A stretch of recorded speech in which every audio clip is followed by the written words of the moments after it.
சொல்றப்ப உங்க எல்லாருக்குமே புரிஞ்சிருக்கும் அப்படின்னு நான் நம்புறேன். அதுக்கப்புறமா கொஞ்சம் நேரம் கழிச்சோம் கண்டிப்பா இயக்குனர் வந்து பல விஷயங்களை அவங்க கிட்ட வந்து பகிர்ந்துக்குவாரு. இன்னைக்கு இந்த ஆடியோ லான்ச்லயே ரொம்ப முக்கியமான நிகழ்வு தான் தற்போது அரங்கேற இருக்கு அப்படின்னு சொல்லணும். தடைக்கற்களே மலையானால் அந்த மலையின் மீது ஏறி வெற்றி கொடி நாட்டக்கூடியவர், கொள்கை பற்றாளர், திமுக துணை பொதுச் செயலாளர், மாண்புமிகு நாடாளுமன்ற உறுப்பினர் திரு ஆ. ராசா ஐயா அவர்களை தலைமை உரையாற்ற பணிவன்புடன் அழைக்கிறோம்.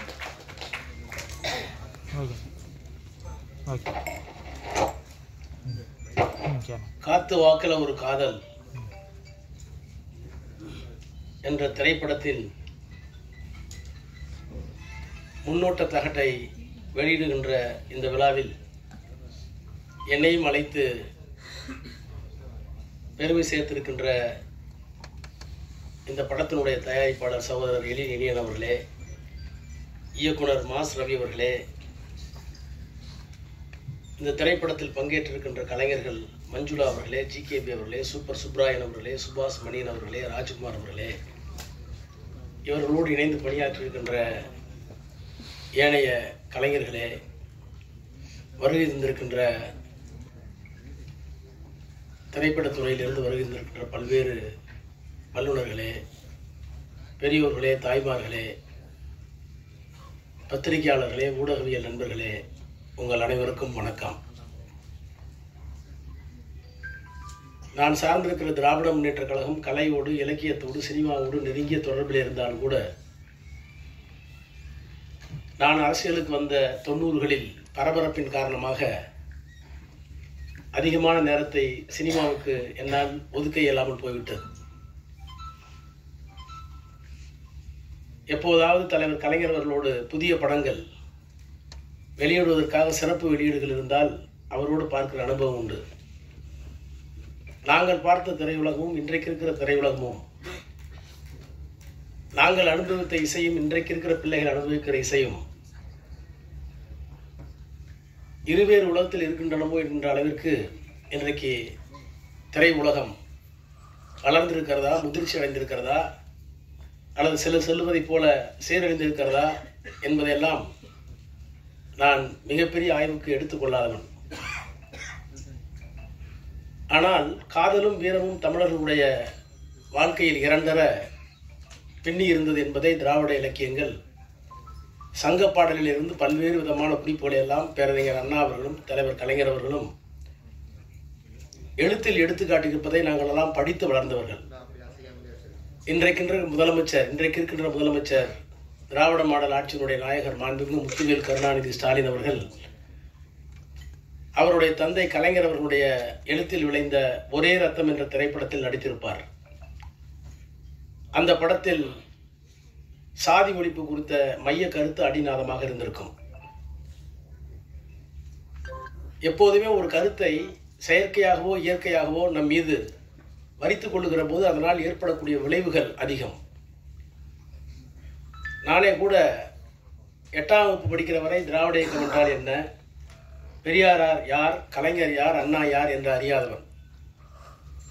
ஏதோ ஒரு பேச்சு போட்டிக்காக என்னுடைய தமிழாசிரியர் ஒரு தலைப்பிலே அவர் எழுதி கொடுத்த அந்த வாசகங்களை பேச போய் அதனால் நான் பரிசு பெற்று அதற்கு பிறகு அண்ணாவை, பெரியாரை, கலைஞரை, அவர்கள் வாயிலாக சங்க இலக்கியத்தை, திராவிட பண்புகளை எல்லாம் அறிந்து இன்றைக்கு 6 முறை நாடாளுமன்ற உறுப்பினராக, 3 முறை ஒன்றிய அமைச்சராக, அதிலே வரக்கூடாத மிகப்பெரிய சோதனை வந்து அதை எதிர்த்து நிற்கக்கூடிய மன வலிமை உள்ளவனாக நின்றிருக்கிறேன் என்றால் அதற்கு காரணம் திராவிட இயக்கம் தந்திருக்கின்ற கலை, இலக்கியம், அரசியல் என்கின்ற அந்த உணர்வுதான்.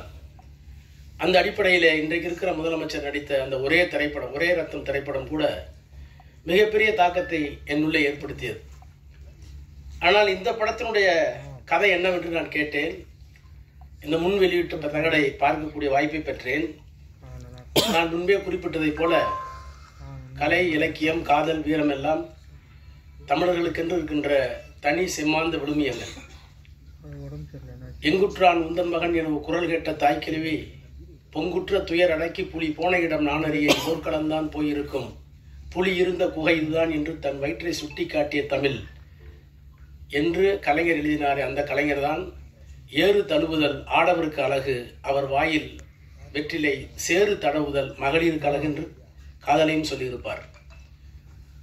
அப்படி காத்து வாக்கில் ஒரு காதல் கதையை கேட்டபோது இரண்டு உண்மையான காதலர்கள் சந்திக்கின்ற தடையை, அதுவும் ஒரு குறிப்பிட்ட சூழலில் பூகோள பகுதியிலே வாழுகின்ற அந்த பகுதியில் இருக்கின்ற தடைகளை எல்லாம் தாண்டி வருகின்ற அந்த ஓட்டத்தை இங்கே தந்திருக்கிறார்கள் என்று சொன்னார்கள். சினிமாவாக இருந்தாலும், கலையாக இருந்தாலும், இலக்கியமாக இருந்தாலும் சமூகத்தில் இருக்கிற புழுக்கத்தை, சமூகத்தில் இருக்கிற கொதிப்பை வெளியே கொண்டு வந்து அவற்றை தீர்க்கக்கூடிய ஒரு தீர்க்கமான ஆயுதமாக இருக்க வேண்டும் என்று விரும்புகிற இயக்கம் திராவிட இயக்கம். காதல் கவிதைகளை பற்றிய பல்வேறு கருத்துக்கள் உண்டு. The longest love poem of the loftiest endeavor can be condensed in those few words that I love you and I will love you forever என்று எலியட் சொல்லுவார். உலகத்தில் இருக்கிற எத்தனையோ காதல்களை எல்லாம் சுருக்கி வைத்து பார்த்தால் ரெண்டு விஷயம்தான். உன்னை நான் காதலிக்கிறேன் அல்லது நான் காதலித்துக் கொண்டே இருப்பேன். இதுக்கு தான் இவ்வளோ பெரிய இலக்கியங்கள் என்று ஒரு சிம்பிளிஃபைடு சொல்லுவார். அது ஒரு பார்வை. ஆனால் காதல் இல்லாமல் இருக்க முடியாது என்று சொல்வதற்கும் இருக்கிறது. கலீல் கிப்ரானை நான் படித்திருக்கிறேன். லெபனான் பள்ளத்தாக்குகளில் சைப்ரஸ் மரங்களின் ஊடே என் காதலியின் கல்லறையை கடந்து செல்லும் என் பால்யகால சிநேகிதர்களே, உங்கள் காலடி சத்தம் மெதுவாக இருக்கட்டும், அதை கேட்டு என் காதலி கண்விழித்து போல போகிறாள் என்று கதறிய அந்த காதலனை கலீல் கிப்ரானில் நான் படித்திருக்கிறேன். ஆக வீரம், காதல் இவையெல்லாம் தமிழர்களுடைய பண்புகள், மாண்புகள். அந்த மாண்புகளில் இருக்கிற ஒன்றை இன்றைக்கு இருக்கின்ற சாதியம், இன்றைக்கு இருக்கிற அரசியல், இன்றைக்கு இருக்கிற பொருளாதார வேறுபாடு, இன்றைக்கு இருக்கிற மதவெறி, இவைகளையெல்லாம் எதிர்த்து ஒரு காதல் வெற்றி பெற வேண்டும் என்று சொன்னால் அதற்கு இளமை மட்டும் காரணம் அல்ல. அதையும் தாண்டி நல்ல மனப்பக்குவமும் இந்த சமூகத்தை புரிந்து கொள்கிற ஆற்றலும் வேண்டும் என்கின்ற அந்த உணர்வோடு இந்த படம் எடுக்கப்பட்டிருக்கும் என்று நான் நம்புகிறேன். எனவே அப்படிப்பட்ட ஒரு படம் வெற்றி பெற வேண்டும் என்று நான் விளைகிறேன். அதற்காக உழைத்த அத்தனை பெருமக்களையும் பாராட்டி என்னுடைய வாழ்த்துக்களை தெரிவித்து இந்த திரைப்படம் வெற்றி பெற வேண்டும் என்று வாழ்த்தி விடைபெறுகிறேன். நன்றி, வணக்கம்.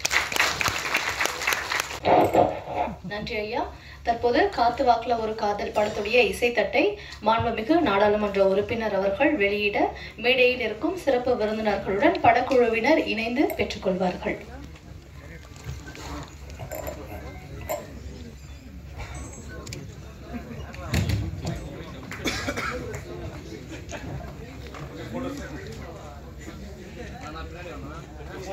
வீடியோ